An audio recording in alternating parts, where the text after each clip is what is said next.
Ketika mendengar kata Mina, apa yang Bapak Ibu pikirkan? Bagi saya pribadi, Mina itu adalah simbol perjuangan. Bagaimana kita menyaksikan ribuan orang mengalir di dalam sebuah terowongan. Saya tidak ingin menakut-nakuti Bapak Ibu ya, tapi ini fakta sejarah yang perlu kiranya kita ambil hikmahnya, kita ambil pelajarannya. Bagaimana ketika memasuki Mina, kita menyiapkan diri kita, paling tidak kita bisa melindungi diri kita menuju ke tenda kita masing-masing, dan kita tidak tahu tendanya kita di mana. Kenapa? Karena di Mina itu ada ribuan tenda yang sama dan kita tidak tahu tenda kita di mana.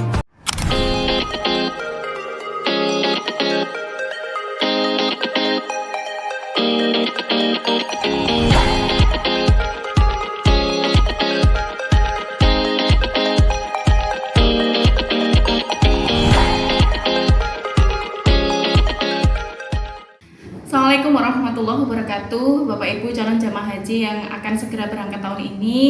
Pada episode kali ini saya akan sharing gitu ya, bercerita terkait dengan segala sesuatu yang berhubungan dengan Mina. Jadi fakta-fakta sejarah terkait dengan Mina yang bisa kita ambil pelajaran, kita ambil hikmahnya, juga bagaimana tips bagaimana kita di Mina itu agar kita bisa menjalankan ibadah lempar jumroh dengan aman, dengan nyaman, dan tanpa kesasar gitu. Nah, yang ketiga, teknis untuk melempar jumroh. Ketika mendengar kata Mina, apa yang Bapak Ibu pikirkan? Kalau bagi saya pribadi, Mina itu identik dengan perjuangan Bapak Ibu. Bagaimana kita menyaksikan gitu ya, jutaan orang gitu mengalir melewati terowongan menuju ke Jamarot untuk melempar jumroh. Bagaimana kita menyaksikan semangat ibadah yang luar biasa dari para jamaah haji, dan mereka semangat luar biasa meskipun itu adalah ibadah yang cukup melelahkan. Bagaimana melelahkan? Karena ketika di Arafah itu kan kita wukuf ya Bapak Ibu, kita berdiam diri di dalam tenda, tentu tidak menghabiskan energi kita ketika di Arafah.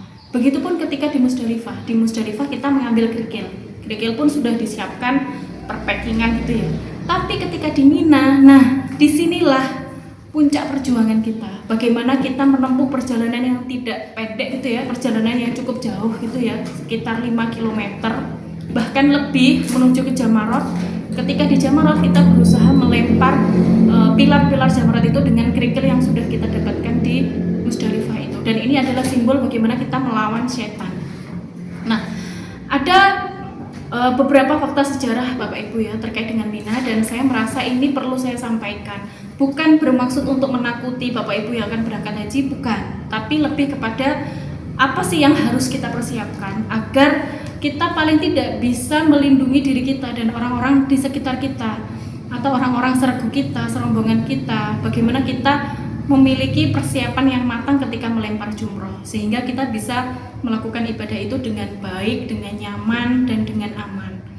Ketika kita mendengar Mina itu biasanya ingatan kita akan langsung mengingat sebuah tragedi tahun 1990, yaitu tragedi terowongan Mina atau insiden terowongan Mina. Bagaimana terowongan Mina yang kapasitasnya pada saat itu hanya 26.000 kemudian diisi oleh jamaah haji yang jumlahnya 50.000. Nah, pada saat itu tentu itu kondisinya sangat mencekam dan lebih dari 1.000 jamaah haji meninggal dunia pada saat itu. Meninggal dunia karena berdesakan, kekurangan oksigen, tertindih, terinjak, dan seterusnya. Dan yang terbaru tahun 2015 Bapak Ibu, saya masih ingat betul pada saat itu ibu mertua saya juga sedang menunaikan haji pada tahun 2015. Ada dua insiden yang cukup memilukan. Yang pertama, jatuhnya kren di Masjidil Haram, dan itu ada lebih dari 100 orang meninggal dunia ya di Masjidil Haram saat jatuhnya kren itu. Dan yang kedua, insiden kedua juga terjadi di Mina, dan ini korbannya lebih banyak lagi. Lebih dari 2.000 orang meninggal dunia pada saat melempar jumroh. Bukan pada saat melempar jumroh, tapi justru pada saat persimpangan menuju ke jembatan Jamarotnya itu. Paling tidak hal ini benar-benar kita jadikan pelajaran, benar-benar kita ambil hikmahnya, bagaimana supaya ibadah haji Bapak Ibu kedepannya itu benar-benar bisa berjalan dengan aman, lancar, dan Bapak Ibu bisa paling tidak melindungi keselamatan Bapak Ibu sekalian gitu ya. Jadi fakta-fakta itu harus kita ambil pelajarannya. Nah, bagaimana sih tipsnya atau supaya kita bisa melaksanakan ibadah lempar jumroh ini dengan aman dan dengan nyaman? Yang pertama, patuhi instruksi dari petugas haji, entah itu ketua kloter kita, kiai kloter kita, ketua rombongan kita, atau ketua regu kita. Satu hal yang harus kita yakini Bapak Ibu, bahwa mereka menginstruksikan sesuatu itu pasti untuk kebaikan kita. Jadi kita patuhi instruksi mereka gitu ya, jangan ngeyel, jangan semaunya sendiri, karena benar-benar ini menyangkut dengan keselamatan kita. Itu yang pertama, patuhi petugas haji yang bertanggung jawab sama kita.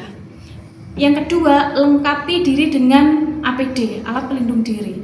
Jadi karena di sana medannya itu agak berat ya Bapak Ibu, jarak antara tenda ke jamarotnya itu kan normalnya itu sekitar 5 kilo, tapi faktanya itu bisa lebih dari itu.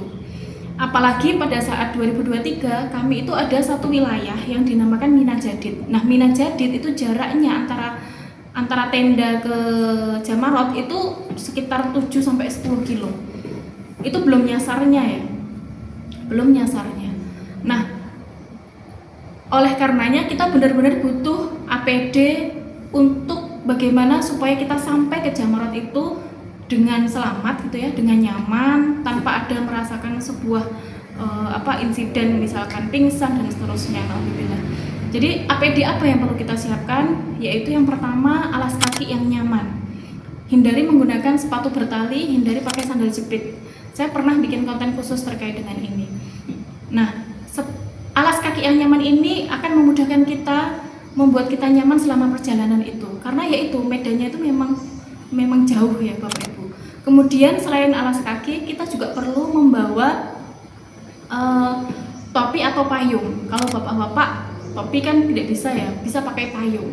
Kalau ibu-ibu bisa pakai topi atau bisa pakai handuk basah. Handuk basah itu lumayan bisa mengurangi panas yang kita rasakan di kepala kita. Selain itu juga botol spray. Botol spray ini jangan sampai tertinggal Bapak Ibu. Karena selama perjalanan itu kita akan merasakan haus. Dan ketika air kita habis, itu biasanya sepanjang jalan ada keran-keran air yang bisa langsung kita minum. Kita bisa isi ulang di sana. Dan usahakan botol spraynya yang sudah ada spraynya, sehingga selain gunakan untuk minum, kita juga bisa menyemprotkan itu ya, air itu ke muka kita, dan itu lumayan menenangkan muka kita yang kepanasan. Ada satu fenomena yang ini sepertinya terjadi tiap tahun Bapak Ibu, yaitu apa? Banyak sekali jamaah haji yang nyasar ketika di Mina. Tapi biasanya nyasarnya itu bukan pada saat berangkatnya. Pada saat berangkat biasanya aman bersama rombongan gitu ya, bareng-bareng gitu. Nah, kemudian pada saat melempar jumroh itu biasanya kita sudah lepas dari rombongan, apalagi kalau kita tidak pakai atribut ya. Ketika kita lempar jumroh, ketika kita sudah noleh, ternyata loh kemana ini rombongan? Nah, itu biasanya seringnya kita terlepas dari rombongan kita. Begitu kita lepas dari rombongan kita biasanya harus menuju ke tenda kita masing-masing, dan kita tidak tahu tendanya kita di mana. Kenapa? Karena di Mina itu ada ribuan tenda yang sama dan kita tidak tahu tenda kita di mana. Oleh karenanya hal ini perlu Bapak Ibu lakukan ketika pertama kali tiba di Mina. Jadi setelah bertolak dari Musdalifah ke Mina, Bapak Ibu sudah menempati tenda, segera lakukan hal ini. Apa itu? Tag lokasi Bapak Ibu. Tag lokasi tenda Bapak Ibu kirimkan ke teman seregu atau ke suami atau istri atau ke teman-teman serombongan. Nah, ketika kita tahu tag lokasi tenda kita atau maktab kita tulis itu maktab berapa gitu misalkan. Biasanya ada angkanya, nomor berapa maktabnya. Begitu kita kesasar gitu ya, misalkan kita kesasar ketika pulang dari jamarot, maka kita tahu harus menuju kemana. Nah, ini berlaku tidak hanya untuk jamaah lansia ya Bapak Ibu, jamaah yang muda-muda pun itu juga perlu kita terapkan ini, sehingga kita tidak sampai kesasar ketika di Mina. Karena ketika kita kesasar di Mina itu tentu jarak tempuh kita akan semakin panjang dan semakin lama, dan itu sangat melelahkan sekali. Apalagi lempar jumroh itu kan tidak hanya sehari sekali ya Bapak Ibu, tanggal 11-nya kita lempar jumroh juga, tanggal 12-nya lempar jumroh kalau nafar awal. Kalau nafar sani tanggal 13 kita juga masih lempar jumroh. Oleh karenanya taklokasi ini benar-benar penting banget supaya kita tidak sampai kesasar ketika kita kembali ke tenda kita masing-masing. Nah, bagaimana teknisnya? Teknisnya lempar jumrohnya dan kelanjutan dari rangkaian ibadah haji kita. Nah, begitu kita flashback sebentar ya, begitu kita bertolak dari Musdalifah ke Mina, biasanya kita sampai itu waktu duha Bapak Ibu. Jadi setelah istirahat sebentar, maka kita akan bersiap-siap lempar jumroh akobah. Nah, lempar jumroh akobah ini kita lakukan pas tanggal 10 Dzulhijjah itu. Nah, ini biasanya ramai sekali, padat sekali, maka kita benar-benar harus waspada. Setelah lempar jumroh akobah, ketika sudah pulang ke tenda, maka kita sudah tahallul awal. Setelah tahallul awal itu kita sudah boleh lepas baju ihram untuk yang bapak-bapak dan sudah boleh pakai baju biasa. Nah, ini ada dua tipe ya Bapak Ibu, ada dua jenis rangkaian ibadah yang bisa kita lakukan. Jadi ada beberapa rombongan yang setelah lempar jumroh akobah kemudian tahallul awal dan pakai ganti baju biasa, ini ada sebagian yang sudah langsung melakukan tawaf ifadah di Masjidil Haram. Habis tawaf ifadah, kemudian sa'i, kemudian tahallul sani. Nah, kemudian baru kembali ke Mina. Ada juga rombongan yang biasanya ini mayoritas, itu biasanya tawaf ifadahnya di akhir.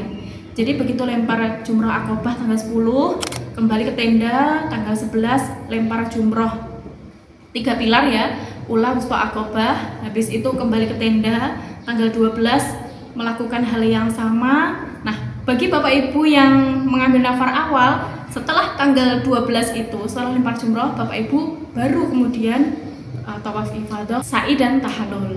Nah, bagi Bapak Ibu yang mengambil nafar sani, itu berarti ke tawaf ifadahnya setelah